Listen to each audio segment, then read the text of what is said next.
샬롬 할렐루야. 요한계시록 22장 1절이요. 또 그가 수정같이 맑은 생명수의 강을 내게 보이니 하나님과 및 어린 양의 보호자로부터 나와서 아멘.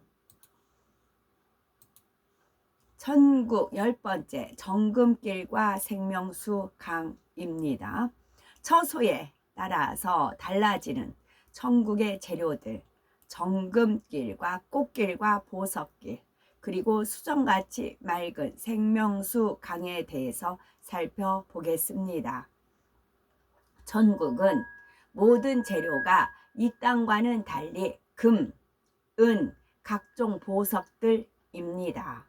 그런데 같은 종류, 같은 성분의 재료라 할지라도 처소에 따라서 빛의 밝기가 다르며 그 안에 지니고 있는 의미가 다릅니다. 똑같은 20K 금반지라고 한다 하더라도 결혼 반지에는 특별한 약속의 의미가 담겨 있는 것처럼 말이죠. 이처럼 하나님께서는 자녀들을 위해서 금, 은, 보석들로 만들어 놓은 천국의 모든 것들에 각각의 의미를 부여해 주셨습니다. 그래서 부여해 주신 각각의 의미에 따라서 보석에서 나오는 빛과 밝기와 성질이 달라집니다. 굳이 비유하자면 똑같은 네온 사인이라 할지라도 전기가 들어오지 않아서 빛이 나오지 않을 때와 전기가 들어와서 빛을 낼 때에 보이는 빛깔과 색상의 아름다움이 완전히 다른 것과 같습니다. 천국에서 정금이 지니는 영적인 의미는 변함이 없는 영적인 믿음입니다. 이러한 믿음의 분량에 따라서 천국의 각 처소가 결정되므로 정금의 빛이 처소마다 다른 것이지요. 그러니까 아름다워요. 똑같은 황금빛이 이렇게 하면 단조롭죠. 그런데 어디는 더 밝고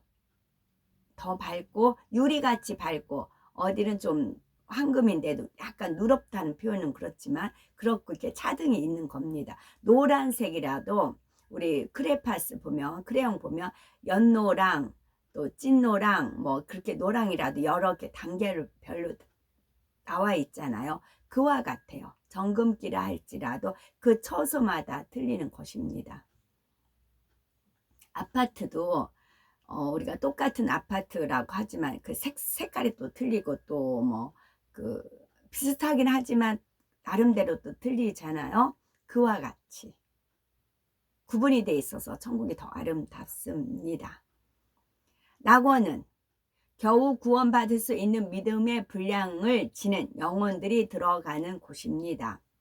하나님 편에서 인정하시는 영적인 믿음은 거의 소유하지 못한 이들이 머무는 곳이므로 낙원에 있는 정금에는 하나님께서 그다지 의미를 부여하지 않으셨고 그냥 정금 자체로 있을 뿐이지요.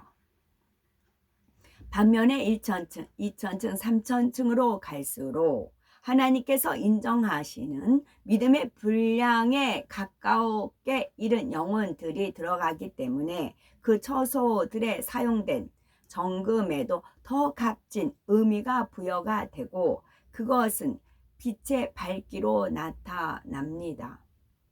그런데 새 예루살렘은 하나님을 기쁘시게 하는 믿음, 곧 온전한 믿음의 분량에 이른 영혼들이 가는 곳이니 정금에서 얼마나 밝은 빛이 나오겠습니까? 그 기도의 공적이 많은 그 여인의 성 핑크 성이 있죠. 이 핑크 성이 보석이에요. 막 그 핑크 보석 해가지고 제가 어딜 갔는데 그 이게 등이 핑크색 등을 켰더라고요. 근데 너무 예뻤어요. 이 이제 그 쭉 기드란데 형광등인데 기드란 형광인데 그게 핑크색 등이었어요. 너무 예뻤어요. 그래서 주님께서 그 핑크성이 이와 같다 생각을 해봐라 그러시더라고요. 그래서 그냥 불투명한 것이 아니고 투명한 핑크빛이에요. 그 성이. 그래서 너무 황홀하고 예뻐요. 그 핑크색이. 요한계시록 21장 21절 보면 성의 길은 맑은 유리 같은 정금이더라 했듯이 새 예루살렘에 있는 길은 그냥 정금길이 아니라 맑은 유리 같은 정금길입니다. 새 예루살렘에 들어온 영혼들이 온전히 성결이 되어서 유리같이 맑고 투명한 마음을 이루어, 그러니까 정직이죠. 진실. 유리같이 맑고 투명한 마음을 이루고 온전한 믿음의 분량에 이르렀음을 하나님 편에서 인정하신다는 의미가 담겨 있습니다. 유리같이 온전히 성결되어 유리같이 맑고 투명한 마음, 온전한 믿음. 또 새 예루살렘의 정금에서는 얼마나 밝은 빛이 나는지 알려주는 것이지요. 정금 한 가지를 예를 들었지만 다른 보석들도 마찬가지입니다. 하나님께서 각각의 보석들에 부여해 주신 영적인 의미들이 다르기 때문에 처소에 따라서 빛이 다른 것입니다. 남보석이 사파이어지요. 그래서 그 무지개 빨주노초 파남보에서 그 저쪽에서는 남색을 뺐잖아요. 남색을 뺐죠. 한 그 6가지 색깔만 넣었죠. 남색을 뺐어요. 남색은 사파이어, 절개 고등을 상징을 해요. 절개 고등. 근데 그 사파이어 파란색이라 할지라도 옅은 거, 이렇게 짙은 거, 우리 바다에도 보면 짙은 색깔 있고 옅은 바다 있고 뭐 색깔이 골고루 있잖아요. 마찬가지예요. 그 보석에도 사파이어에도 그와 같아요. 같은 남보석이라 하더라도 틀려요. 새 예루살렘에 들어온 사람들은 하나님께서 기뻐하시는 영적인 마음의 요소들을 두루 갖추기 때문에 쪽빛이라고도 해요. 쪽빛. 아, 참 그거 알려드릴게요. 이제 그또 잊어버릴까봐. 그 우리가 옛날에는 머리에 이 같은 게 많잖아요. 그래서 그냥 일반 빗으로 빗으면 이가 안 빠져요. 근데 이제 친척집에 가면 그 친척분이 그 참빗 지읒 그 참빗으로 시옷인데 빗은 시옷이죠. 빗으로 이렇게 빗어줬어요. 그럼 이가 뚝뚝뚝뚝 떨어졌던 그런 것이 있어요. 근데 퍼즐 조각에 그게 있었어요. 근데 뜻을 몰랐죠. 그러다가 주님이 참빗이잖아요. 참빗 치읓이잖아요. 참빗을 비쳤을 때 세미한 그런 어둠이 물러가는 것입니다. 그래서 참빗, 그러니까 참빗에다가 점한 치읓이시면 참빗이잖아요. 그와 같다라고 하셨어요. 참빗으로 빗었을 때 이가 떨어지는 그 해로운 것이 없애지듯이 참빛을 비추었을 때 그 해로운 거 어둠이 물러간다. 그런 은혜를 주신 적이 있으셨어요. 참빛이 아니고 참빛, 치읓. 새 예루살렘에 들어온 사람들은 하나님께서 기뻐하시는 영적인 마음의 요소들을 두루 갖추었기 때문에 새 예루살렘에는 보석의 종류도 매우 다양합니다. 성곽의 기초석을 이루는 12보석뿐만이 아니라 갖가지 아름다운 보석들이 무수히 많습니다. 보석의 크기도 작은 것부터 시작하여서 크기를 측량할 수 없을 만큼 큰 것도 있지요. 보석에서 나오는 빛도 어떤 것은 이중으로 겹쳐 빛을 내기도 하고 어떤 것은 삼중의 빛을 내기도 합니다. 3000층의 보석은 새 예루살렘의 보석과는 차이가 나지요. 3000층에도 많은 보석들이 있지만 새 예루살렘에 있는 보석의 종류가 다 있는 것이 아니라 새 예루살렘에서 기본적인 종류라 할 수 있는 것들만 있습니다. 2중, 3중의 빛을 내는 보석도 3000층에서는 찾아볼 수가 없지요. 하물며 2000층, 1000층 낙원은 어떻겠습니까? 보석의 종류도 더 단순할 뿐만 아니라 거기서 나오는 빛이 완연히 다른 것입니다. 전국의 길은 매우 다양합니다. 전국의 길은 매우 다양하여서 정금길 외에도 처소에 따라서 꽃길 또는 각종 보석길이 있습니다. 꽃길이라고 하면은 길 양쪽에 꽃이 피어 있는 장면을 떠올리게 되는데, 천국의 꽃길은 꽃 자체로 만들어진 길로 그 위로 걸어가는 것입니다. 천국에서는 가벼운 영체의 몸이므로 물 위, 꽃 위를 걸어간다 해도 꽃이 밟혀서 짓눌리지 않고 상하지도 않습니다. 마치 양탄자 위를 걷는 것처럼 포근하고 부드러운 감촉을 느끼게 되지요. 거기다가 게다가 천국의 꽃들은 하나님의 자녀들이 자기 위를 걸어가면은 너무 기뻐하고 좋아하며 향기를 발산해 줍니다. 그 향기가 온몸에 스며들어서 마음이 더욱 즐겁고 산뜻하며 충만해지지요. 보석길은 영롱한 빛을 발하는 온갖 보석들이 깔려 있는 길입니다. 보석 자체에서 나오는 빛으로 인해서도 오색, 찬란한 빛을 발하지만 그 길을 밟을 때마다 한층 더 아름다운 빛을 발산합니다. 보석길을 걸을 때의 느낌은 마치 맑은 물 위를 걷는 것과 같아서 약간의 긴장감이 들기도 하지요. 그런데 이때 느끼는 긴장감은 물속으로 빠질 것 같은 아슬아슬함과 불안함 속에서 오는 긴장감이 아니라 보호 장치가 있음을 믿는 데서 오는 안도감과 같은 스릴 같은 것이지요. 보석길은 천국의 어디에서나 흔히 볼 수 있는 것이 아니며 특별한 곳에만 있습니다. 온전히 주님의 마음을 닮았을 뿐만 아니라 인간 경작의 섭리를 이루기 위해서 큰 공헌을 한 사람들의 집 안과 그 주변에 하나님께서 특별히 만들어 주신 것이지요. 마치 이 땅에서도 왕이 살고 있는 성 안에는 작은 길 하나라도 품이 있는 문양을 넣은 고급스러운 재료로 사용되는 것과 같지요.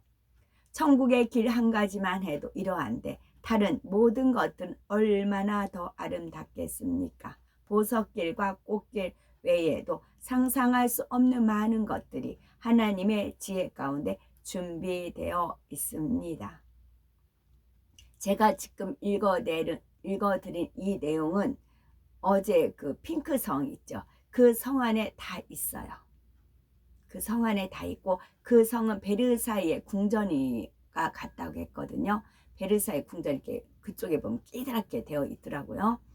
베르사유 궁전이라고 할 수가 있고, 그래서 거기는 관광지예요. 관광지, 박물관. 누구나 이제 천국에 이렇게 낙원부터 이렇게 뭐 시골에 있는 분들이 그 서울에 청와대 구경하러 오고 또 국회의사당 그 방문하러 이렇게 구경하러 오잖아요. 소풍 오잖아요. 그와 같아요.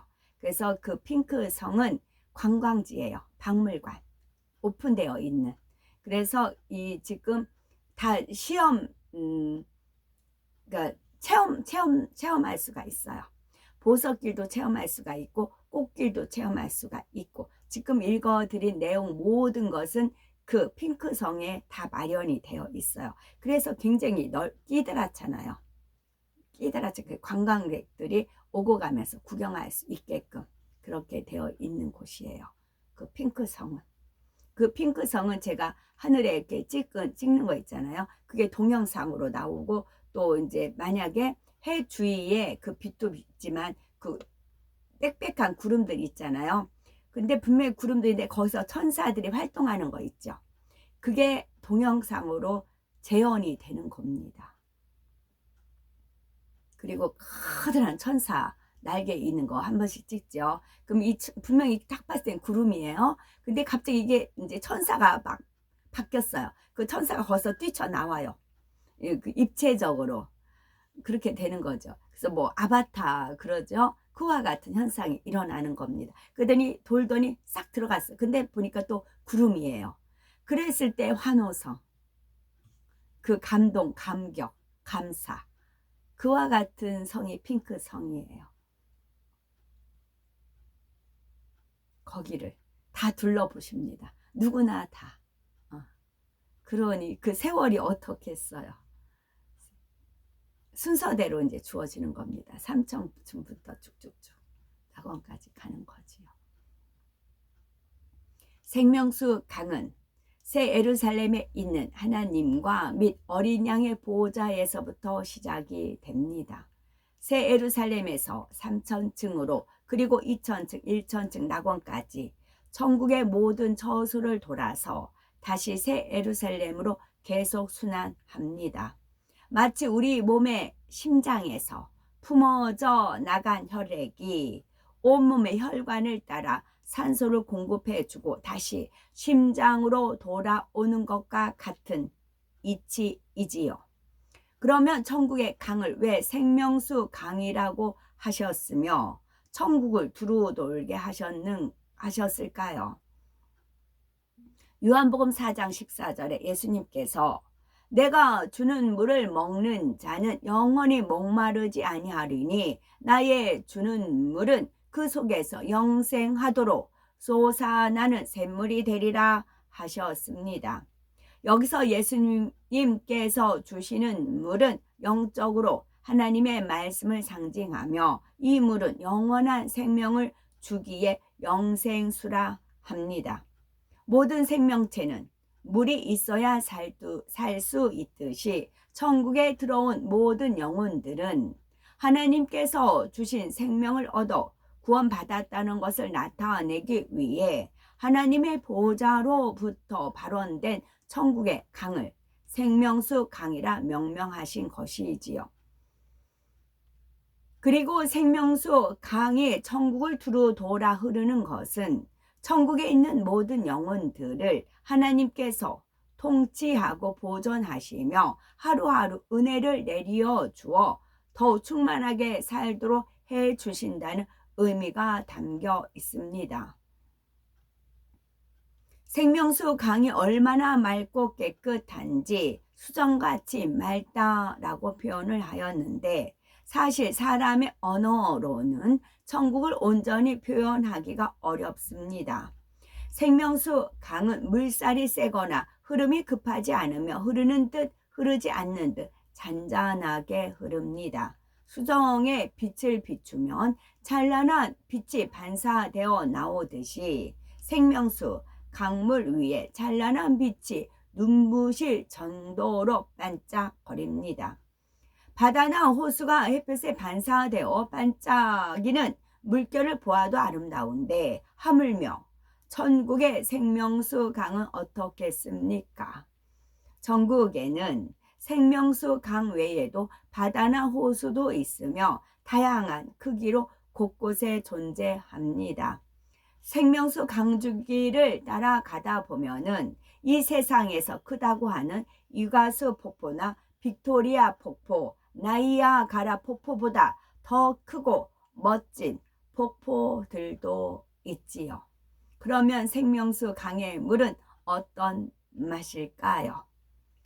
이 땅에서 맛볼 수 없는 달콤한 맛이 돌며 마시고 나면은 몸 전체가 더욱 충만해집니다. 하나님께서 처음 지구를 만드실 때 생명수 강의 물을 주셨지만 아담의 불순종으로 인해서 이 땅의 모든 것들이 저주받을 때 물도 함께 저주를 받아 이 땅에서는 맛볼 수 없게 되었지요. 장차 천국에서 직접 마셔보아야 원래의 물맛을 알 수가 있습니다. 이 땅의 물은 잠시 갈증을 해소할 뿐 영원한 생명을 줄 수가 없지만 천국의 생명수는 생명과 능력과 충만함을 줍니다. 이렇게 생명수라 해도 각 처소에서 마시는 생명수의 물맛은 전혀 다릅니다. 생명수 자체는 같은 성분임에도 각각의 처소에서 느끼는 만족감과 행복이 다르기 때문이지요. 똑같은 시간, 똑같이 예배를 드린다 해도 거기서 느끼는 은혜는 틀리죠. 각자 받는 은혜가 틀려요. 왜? 마음밭이 틀리고 마음의 할례에 따라서 틀린 겁니다. 사모함에 따라서 틀리고요. 그와 같이 천국에서도 마찬가지예요. 똑같은 물이에요. 새 예루살렘에서 생명수 하나님 보좌에서 흐르는 물은 똑같아요. 거기선 똑같이 흘러요. 그런데 거기서 물맛이 새 예루살렘 3,000층, 2,000층, 1,000층 낙원에 갈수록 물맛은 떨어져요. 그리고 다시 오면 다시 생성이 다시 또 흘러요. 왜요? 본인들 마신 거예요. 본인들만. 본인들이 이 땅에서 마음의 할례를 얼마큼 했느냐에 따라서 틀린 거예요. 하나님은 동일하세요. 그런데 하나님의 은혜를 얼마큼 받고 그 은혜에 얼마큼 보답하느냐는 각자 자유의지예요. 천국 똑같이 이루어집니다. 이 땅에서와 똑같이 이루어져요. 똑같은 한 잔의 물을 마셔도 산을 오르기 전에 마시는 맛과 산을 다 올라서 정상에서 마시는 맛이 다른 것처럼 생명수에 대해서 각 처소에서 느끼는 만족감이 다르고 처소마다 와 닿는 실제적인 느낌도 다릅니다. 마치 여름날 똑같은 물 한 잔을 마신다 하여도 냉장고에서 바로 꺼낸 시원한 물을 마시는 것과 바깥에 두었던 미지근한 물을 마시는 느낌이 완전히 다른 것과 같습니다. 미지근한 물, 이 땅에서 미지근한 신앙을 생활한 사람, 또 하나님께 늘 회개하며 마음 할례하며 어떻게든지 하나님 뜻대로 살고자 하는 사람이 드리는 예배, 미지근한 신앙이 드리는 예배 틀리잖아요. 똑같이 예배를 드린다 하여도요. 제가 실시간에 같이 동참해 보면 더 알 수가 있어요. 더 사모하는 분들은 같은 은혜를 받고 그렇게 차별이 있지요. 자유의지예요. 너는 돼, 너는 안 돼가 아니에요. 하나님 해와 비를 동일하게 내려주세요. 각자 자기 몫이고 자유의지예요. 변명할 수, 핑계댈 수 없답니다. 또한 생명수를 마시는 방식도 강물에 직접 입을 대고 마시는 경우가 있는가 하면은 수종들은 천사가 떠다 주는 생명수를 예쁜 옥잔이나 황금잔에 담아 마시는 경우도 있습니다. 이처럼 같은 성분의 생명수라 할지라도 그것을 마실 때의 느낌과 만족감은 천국의 각 처소에 따라 완연히 다르다는 점을 이해해야 되겠지요. 그래서 그 마트를 가도 이제 크라스 이렇게 팔아요. 예쁜 이제 잔. 저번에 갔더니 6천 하나에 이제 와인잔도 아닌데 그 6,800원이었어요. 6,800원이에요. 제가 이제 그러면서 지나갔어요. 그때 주님께서 천국은 이보다 더 아름다운 크리스탈로 된 잔이 있단다 알려주셨죠. 잠언 8장 17절 나를 사랑하는 자들이 나의 사랑을 입으며 약속하신 대로 하나님께서는 천국의 처소에 따라 이 땅의 것과 비교할 수 없는 참된 행복과 참된 즐거움을 느낄 수 있도록 누릴 수 있도록 갚아 주십니다. 그러므로 진실한 믿음과 진실한 마음과 정직한 마음으로 참 소망 가운데 하나님을 뜨겁게 사랑하여 이 땅에서도 천국에서도 하나님의 크신 사랑을 받고 오늘도 천국을 침노해 가는 복되고 아름다운 우리 모두가 되셨으면 좋겠습니다. 아멘.